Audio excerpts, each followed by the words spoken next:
So let's talk their biggest needs, because that's where the Steelers stand currently. They've done a lot of good. We'll start by saying that. I mean, I can't acknowledge that, or I can't talk about this without acknowledging that the Pittsburgh Steelers have done a lot of good this free agency. They've filled their defense with plenty of needs, from safety to depth at defensive tackle. They found a corner to start next to Joey Porter Jr., and I get it. I would have played the long game, but Darius Slay isn't a bad name to have for any team in the NFL. They added another running back. They replaced Najee Harris with Jaylen Warren. They maybe set themselves up to move on from Cordero Patterson, who continues to just lash out throughout the offseason. They obviously add DK Metcalf. There are still moves to be made, but overall, the Pittsburgh Steelers have looked pretty good with their offseason additions. Now, they've got some additions left. They have some moves that still need to be made before free agency ends and really the NFL draft ends. It doesn't have to all come within the next week or two. It doesn't even have to come within the next month. And quarterback tops this list, obviously, but I'm not going to talk quarterback because we'll talk quarterback afterwards. The way I look at it as quarterback is the most obvious glaring. I mean, you're wild if you sit here and come up with a list that doesn't start with QB. So we'll remove QB. I'll go with the other 5 after that. These are the positions that the Pittsburgh Steelers still need. Like, they have not found, and whether it's through the NFL draft or free agency, they must fill them all before the start of OTAs, minicamp, and eventually training camp. It starts with offensive tackle.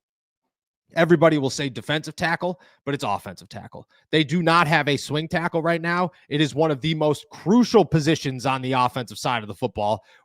I mean, I get it. Linemen are the least admired group of players in the NFL.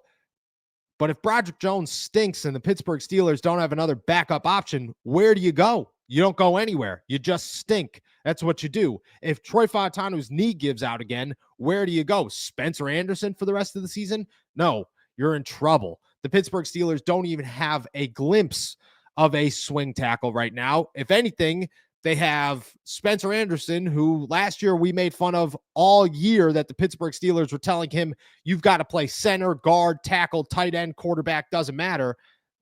Right now, he's set to do it all once again. The Steelers need an offensive tackle. They desperately need an offensive tackle. I thought they were going to sign one in the first wave of free agency. I thought that's what it was coming to, was before everybody got super expensive, before all these teams signed, Dan Moore and those guys to these massive deals, or shortly after, the Steelers would grab somebody saying, all right, you're not getting $80 million with $50 million guaranteed, but, we'll give you $10 million.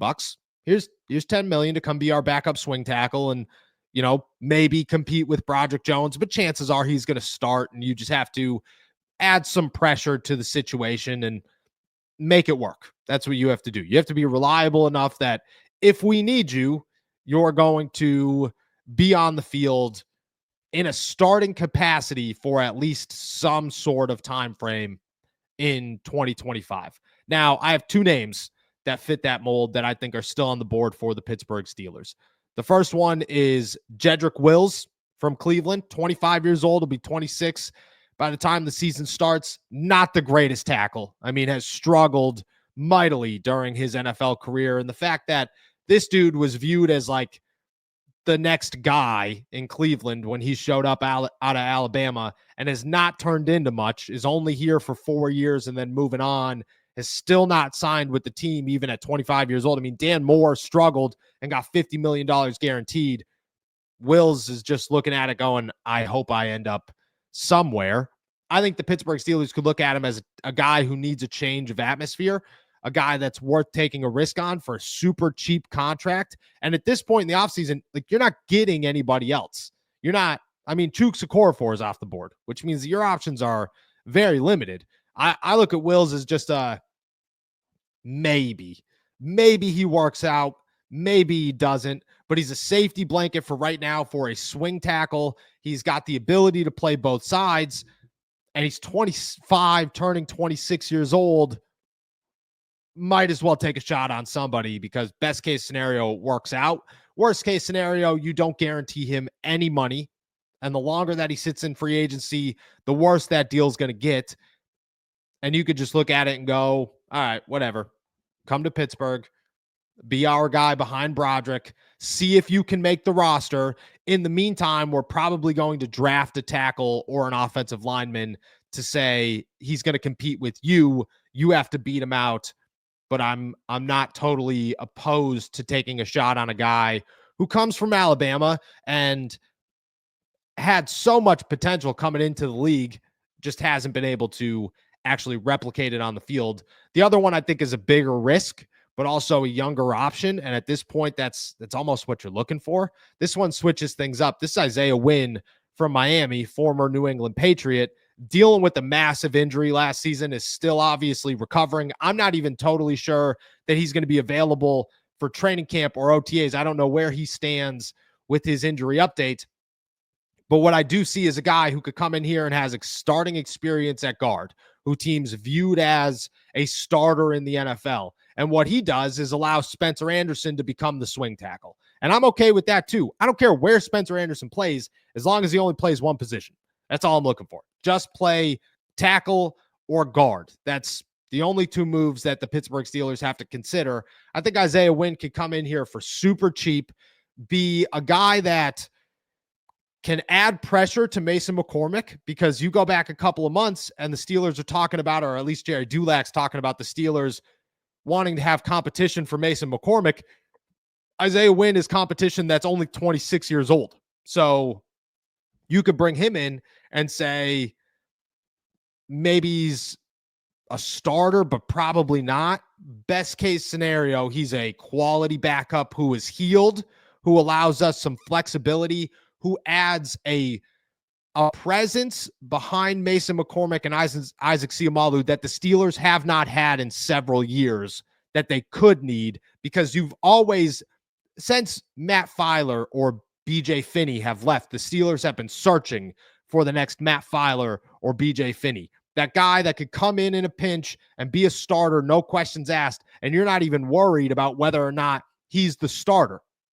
They don't have that right now. They have Spencer Anderson, and I like Spencer Anderson, but I think Isaiah Wynn gives you a lot more flexibility. I'm going to dive less into the options after this, so I'll toss offensive tackle at you first here. Two options there. Either of them make sense. Yeah, the Pittsburgh Steelers offensive line right now, the starters are set. The backups are a lot of question marks. Both of us were sitting on this podcast saying it makes sense to try to bring back Nate Herbig, but of course, Nate Herbig's gone. He's off the board. So they still have those needs, and it's not going to be big, flashy names. It's not going to be huge signings that are going to kind of grab headlines, but they need these level of players, because I believe in Broderick Jones at left tackle, but at the same time, I'm not willing to bet my entire season on Broderick Jones protecting the blind side of a quarterback that might be a statue back there and Aaron Rodgers. So you do need contingency plans. You do need backup plans, and look no further than what happened last season. Yeah, they were set up pretty well, having Troy Fautanu, having Broderick Jones, and having Dan Moore. There's a lot of question marks, but they were set up well. They were set up well with Nate Herbig, who could play any of the three interior positions, as well as a rookie in Zach Frazier that everybody had high expectations for. Well, 3 weeks into the season, all of your contingency plans went out the window. So the fact that right now they're kind of flying blind with one utility offensive lineman as their backup, it's a huge need that is falling by the wayside, and one that, if you look at the NFL draft, it's probably not one that they're going to address early. So you need to address it in free agency. So as far as those two names, it's what you're getting right now, right? Yeah. You're not getting a starter quality at this point. You're getting guys that there's going to be some downside, but there's going to be some upside. And you have to hope that when they get into the building, that you're going to be able to coach them up, and they're going to be able to push these guys from that are in the starting positions going into OTAs. Yeah, I agree. And I think both of them are young enough to maybe have that potential. Next is a starting defensive tackle. And I think you get that through the NFL draft, but the Steelers don't have it yet. They still don't have anybody to replace either Keanu Benton or Larry Ogunjobi. If Keanu Benton's moving to end, you need a nose tackle. If Keanu Benton's staying at nose tackle, you need a defensive end. Either way, he's got to be flexible enough to play both. They have options in the first round. Defensive tackle, though, the way I look at it is you cannot avoid defensive tackle for the remainder of the season, which follows the next one, which is running back 3. I don't think it's Cordell Patterson. I think it's Kenneth Gainwell.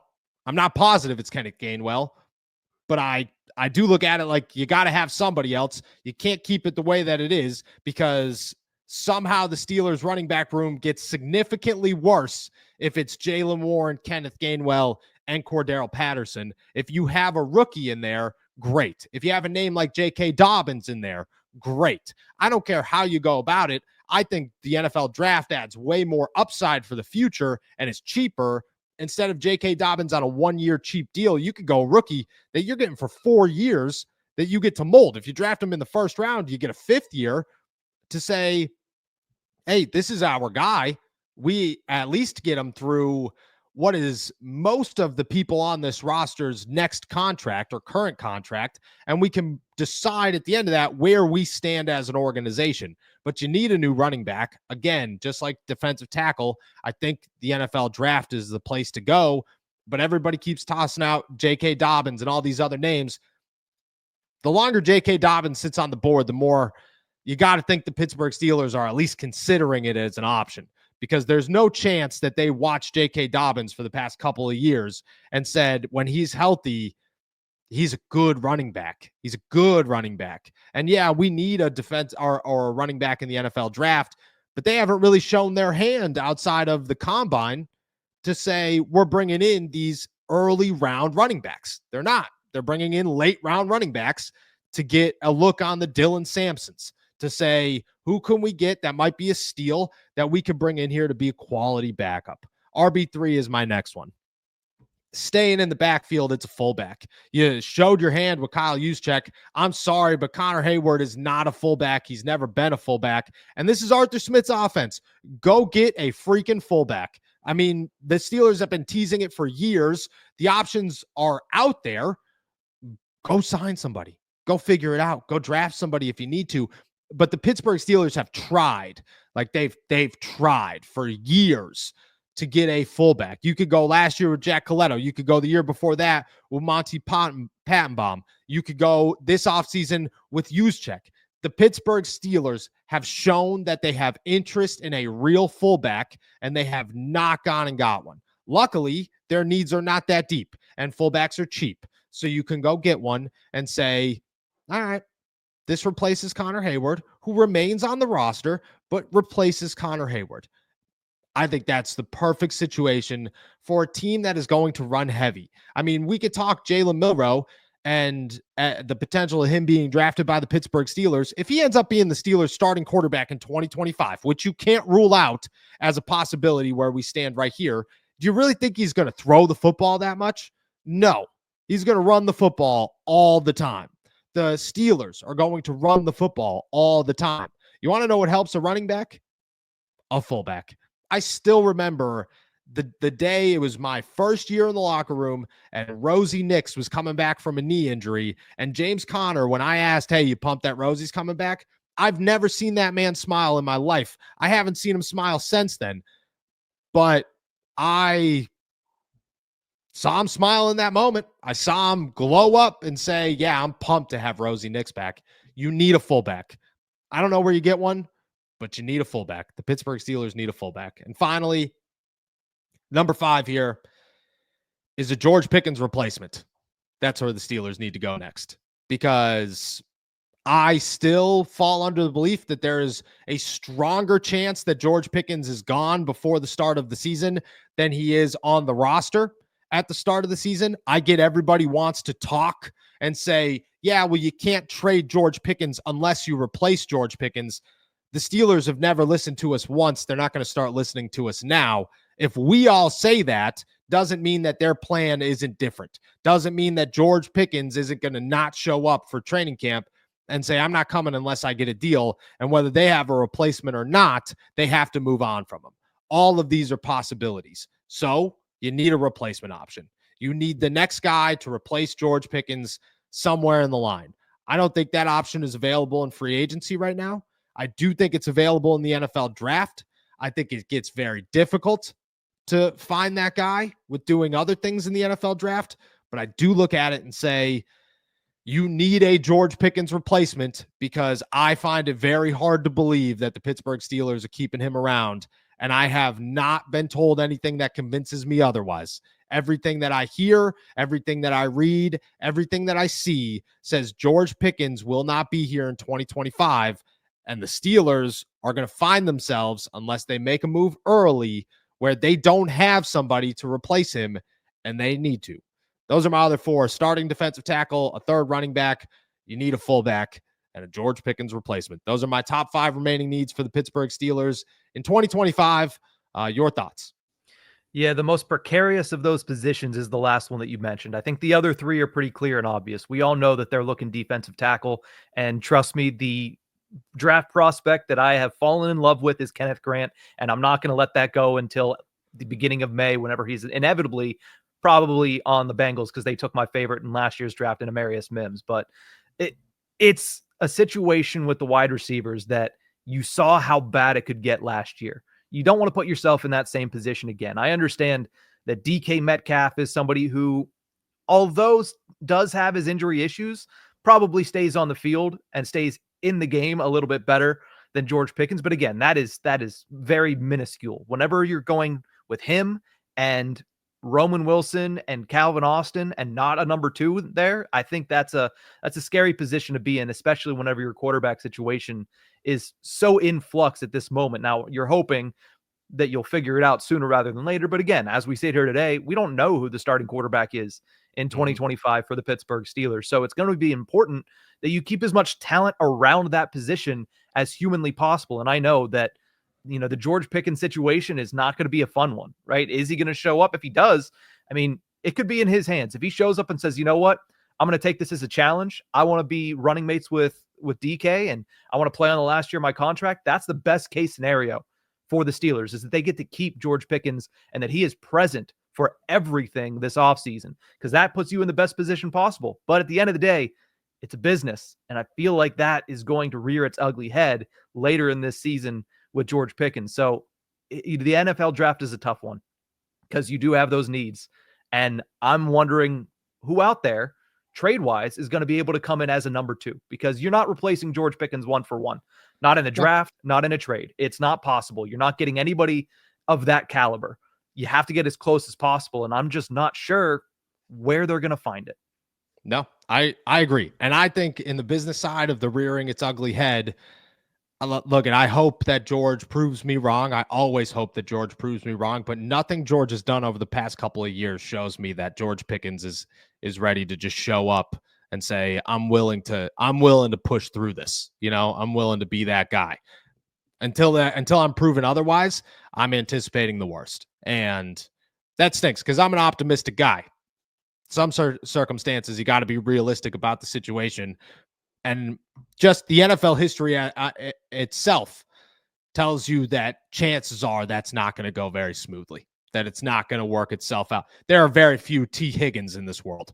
Very few, especially in this business. And again, just history and the off the field issues already concerning for, especially if you don't have a quarterback. Right now, George is operating through this offseason without a quarterback. He's been told, essentially, you're not going to get paid this offseason, and we don't even have anybody to throw you the football. So things are going great here. I don't think Pittsburgh's even a place he'd want to be as a competitor, let alone a competitor that's not going to get paid, who's going into his contract year, who wants to get paid a year from now. This is the big one. This is am I going to get $30 million a year, or am I going to get 20? That's what's going to happen here. Well, if Mason Rudolph's throwing you the football, chances are you're getting 20. Chances are that's where you're going to end up. So you end up in San Francisco or New England, which I still think is a prime place for George Pickens. You're probably looking at the 30 side of things, and I think that works out better for George Pickens.